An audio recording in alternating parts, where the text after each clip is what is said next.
Hello बच्चों, आप देख रहे हो मेरा चैनल जिसका नाम है यूँ जो है अंकित सुनील चौहान। ये मेरे बच्चों चैनल का नाम है। इसके अंदर जो है आप लोग को जो है सभी कुछ क्लास 12th के रिगार्डिंग जितनी भी चीज़ें सब मिलेंगी।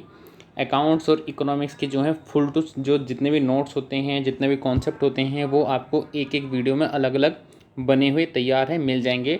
और अब से जो है मैं इसके अंदर अपना एक नया चैप्टर जो है मतलब कि नया सब्जेक्ट ऐड करने वाला हूँ जिसका नाम है बिजनेस। इसके अंदर क्या है कि जितनी भी आप लोग की यूनिट्स हैं, उन सभी यूनिट्स के अंदर जितने भी कॉन्सेप्ट हैं यूनिट वाइज आपको मेरे चैनल के अंदर प्लेलिस्ट के अंदर मिल जाएंगे। और ये सारे के सारे आपको एक एक कॉन्सेप्ट को अलग अलग करके मिले जाएंगे। हर कॉन्सेप्ट की अलग अलग वीडियो बनी होगी जिससे कि आप लोग को हर चीज़ों को समझने में आसानी होगी। और कुछ जो है हर वीडियो के अंदर आप लोगों को एक या दो एग्जाम्पल जरूर देखने के लिए मिलेंगे। आप लोग को यहाँ पे नोट्स वगैरह कुछ भी नहीं करना है, सिर्फ आप लोग को बहुत ही ध्यान से सुनना है। जो कि मैं अपने यूनिट 1 को स्टार्ट कर रहा हूँ जिसका नाम क्या है बच्चों, नेचर एंड सिग्निफिकेंस। बच्चों मेरी राइटिंग के ऊपर मत जाना बिल्कुल भी। नेचर एंड सिग्निफिकेंस बेटा सिग्निफिकेंस का मतलब क्या होता है? इसका मतलब होता है कोई चीज़ हमारे जीवन में कितनी महत्वपूर्ण होती है। Nature and significance of management. ठीक है, मैं फिर बार बार बोलूँगा, राइटिंग जो है थोड़ी सी अच्छी सी आएगी तो उसको थोड़ा फोकस मत करना। तो बच्चों सबसे पहले टॉपिक उठ के आता है कि मैनेजमेंट क्या होता है। बच्चों मैनेजमेंट क्या होता है, आप लोग को यहाँ पे जो है हिंदी और अंग्रेजी दोनों ही शब्दों में अनुवाद मिलेगा। मैं आप लोग को हिंदी में भी बताऊंगा और अंग्रेजी में बताऊंगा, तो आप सभी बच्चों के लिए जो है वो फ़ायदा रहेगा। तो देखने वाली बात यह है कि मैनेजमेंट क्या होता है। भाई कोई पर्सन ए है, एक कोई पर्सन बी है और ये पर्सन कोई हमारा सी है। ठीक है, ये तीनों ही व्यक्ति किसी काम को मिलकर करने में लगे हुए हैं। भाई एक काम था, उन्होंने अपने आप से डिसाइड कर लिया, थोड़ा सा काम ए ने किया, थोड़ा सा बी ने किया, थोड़ा सा सी ने किया, और इन तीनों ने मिलकर जो है अपने दिमाग से, अपनी बुद्धि से उन्होंने एक वर्क को जो है एक काम को डन कर लिया। ठीक है, किसी काम को मिलकर करने की विधि को ही जो है हम लोग क्या बोलते हैं बच्चों, मैनेजमेंट बोलते हैं। ये काम हमारा जब कंप्लीट हो जाएगा तो उसे ही क्या बोलेंगे हम लोग, मैनेजमेंट बोलेंगे। तो अंग्रेजी में मैं इसकी जो है डेफिनेशन भी बोल दूंगा, वो ध्यान से सुनना। Management is a art of getting things done through with the formally organised group. कहने का मतलब है कि प्रबंध क्या होता है, प्रबंध इन द सेंस होता है मैनेजमेंट। प्रबंध क्या होता है कि किसी भी काम को औपचारिक रूप से एक व्यक्तियों के सभी के ग्रुप से मिलकर किसी काम करने की कला को क्या बोलते हैं बच्चों, हम लोग मैनेजमेंट बोलकर चलते हैं। ठीक है, अगर आपको कोई भी चीज़ समझ में नहीं आती है तो आप मेरी वीडियो को दोबारा से रिवाइंड करके जरूर देखिएगा, वो जो है आपको जरूर समझ में आएगी।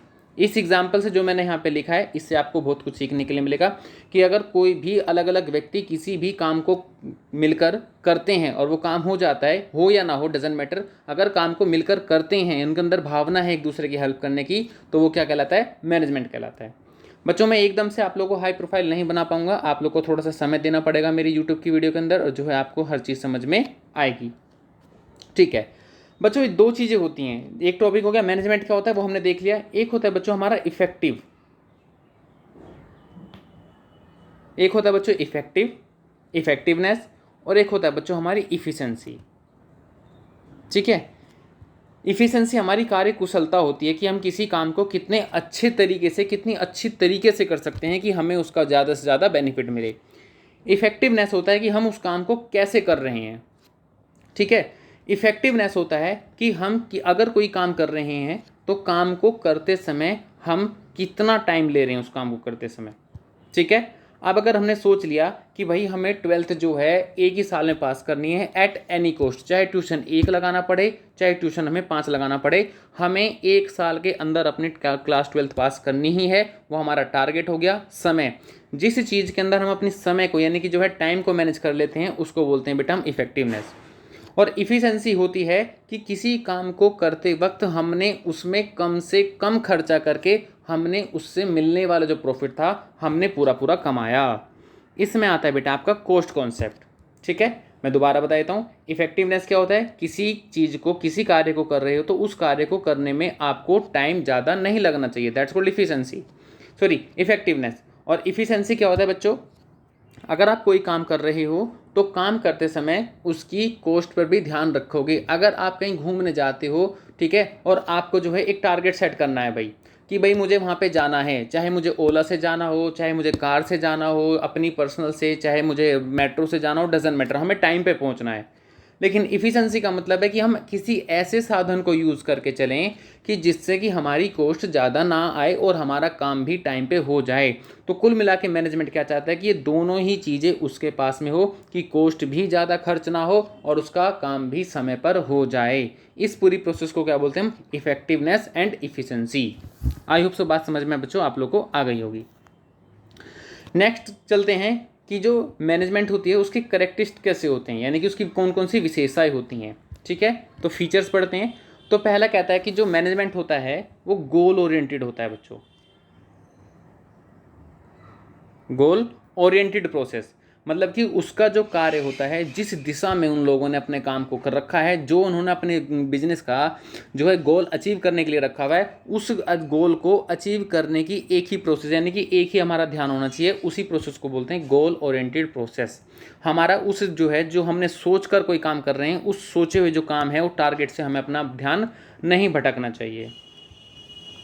दूसरा बोलता है कि मैनेजमेंट जो है वो ऑल प्रेसिसिव होता है, यानी कि सर्वव्यापक होता है। हिंदी में बोलते हैं बेटा सर्वव्यापक, यानी कि सबके लिए एक जैसा होना चाहिए, किसी के लिए भी अलग नहीं होना चाहिए। यानी कि बिजनेस का व्यवहार होगा तो आप लोग जैसे अपने बिजनेस को चलाना चाहते हो उसके अंदर सभी का हित होना चाहिए, किसी का भी उसमें जो है कमी नहीं होनी चाहिए, किसी का इफेक्ट जो है पॉजिटिव और किसी का नेगेटिव नहीं होना चाहिए। सबका आप लोग ये सोच कर चलना है कि अगर हमने कोई काम कर रहे हैं तो काम करने का मतलब है कि सबका भला हो उसके अंदर। ठीक है। तीसरा बच्चों, जो हमारी मैनेजमेंट होती है वो एक कंटिन्यूस प्रोसेस होती है। क्या होती है हमारी?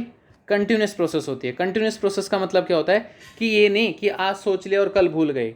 बच्चों, अगर हमने कोई चीज़ सोची है और वो लॉन्ग टर्म है तो उसके बारे में हमें कंटिन्यू सोचना चाहिए, कंटिन्यू उसके बारे में विचार करना चाहिए, क्योंकि हमारे आने वाले समय के अंदर जो चीज़ हमने आज सोची है हो सकता है कि वो 10 दिन बाद थोड़ी सी हमें और चेंज करनी पड़ जाए, 20 दिन बाद कुछ और चेंज करनी पड़ जाए। सबसे बेस्ट एग्जांपल है इसका कोरोना के टाइम पे। जो लोगों ने अपने गोल बनाए थे उस गोल को उन्होंने जो है कोरोना की भाप को नहीं अपनाया, उन्होंने सोचा नहीं था कि कोरोना जो है हमारे बिजनेस को कितनी बुरी तरीके से इफेक्ट कर सकता है, और उसके कारण जो है बिजनेस हमारा ठप होता हुआ चला गया। इवन बहुत सारे जो बिजनेस है बेकार हो गए। तो हमें हर किसी समस्या का जो है सोचने के लिए, विचार विमर्श करने के लिए कंटिन्यूस प्रोसेस होती है कि भैया हमें सोचना ही सोचना है। ये मैनेजमेंट जो है नॉर्मली अकेला कोई भी पर्सन नहीं चला सकता। मैनेजमेंट जो है बच्चों एक ग्रुप एक्टिविटी होती है। ग्रुप एक्टिविटी का मतलब क्या होता है? ग्रुप एक्टिविटी का मतलब होता है कि अगर कोई 4 बंदे मिलकर, भाई सिंपल सी बात है, अगर किसी काम को एक पर्सन करेगा तो उसमें समय भी ज़्यादा लगेगा, कॉस्ट भी ज़्यादा लगेगी।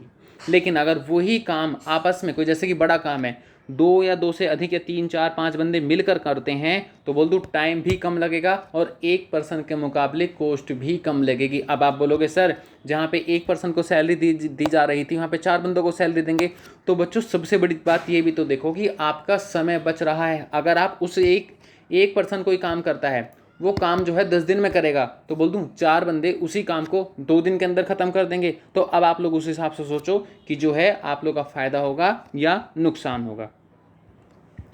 दूसरी बात है बच्चों, ये डायनेमिक नेचर की होती है। मैनेजमेंट कैसी होती है हमारी? डायनेमिक फंक्शन होता है। डायनेमिक का मतलब होता है कि कोई भी गतिशील, क्योंकि जो आप लोग समय चल रहा है वो समय इतना परिवर्तनशील है।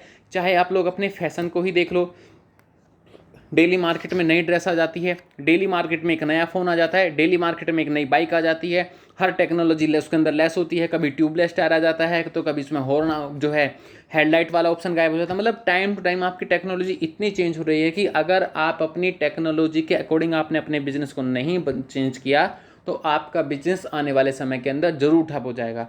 तो आपको क्या है, अपनी मैनेजमेंट को बेटा डायनामिक प्रोसेस के अंदर रखना होगा कि जब भी हमारे बिजनेस के एनवायरनमेंट के अंदर अगर कुछ भी चेंज होता है तो हम अपने बिजनेस की प्लानिंग को, ऑर्गेनाइजिंग को, जैसा भी है स्टाफिंग को, हम साथ के साथ चेंज करते रहें। ठीक है। आई होप सो बच्चों आप लोगों को वीडियो पसंद आई हुई होगी, और इसे ऐसी ही वीडियो मैं आप लोगों को जो है हमेशा बनाता रहूँगा। और इसके लिए आप लोग प्लीज़ मेरा चैनल जो सब्सक्राइब कर लो, ताकि आप लोगों को इस तरह की नोटिफिकेशन की वीडियो टाइम टू टाइम हमेशा मिलती रहे। सो आज के लिए धन्यवाद।